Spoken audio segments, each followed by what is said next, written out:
আমার কিসের টাকা দরকার? আমার কবরে যাবে টাকা? আমি মরলে পরে কি হবে? সম্রাট আলেকজান্ডারের নাম শুনতেন আপনারা? সম্রাট আলেকজান্ডার সারা পৃথিবী জয় করছিল। সম্রাট আলেকজান্ডার বলছিল, মৃত্যুর আগের দিন বলছিল, আমি হয়তোবা কালকে মারা যাবো, যে অসুখ হয়েছে, আমি মারা গেলে আমার খাটিয়া নইবে বহন করছে। আমাদের দেশে কি কয়?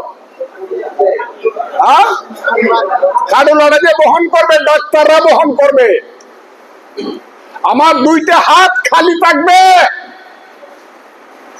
আরো দুই তিনটা কথা, কেন?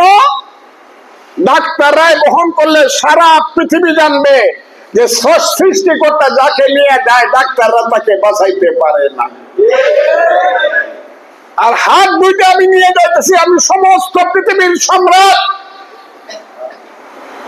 সারা দুনিয়া আমার, সারা দুনিয়ার সম্পদ আমার, আমি গ্রেট আলেকজান্ডার।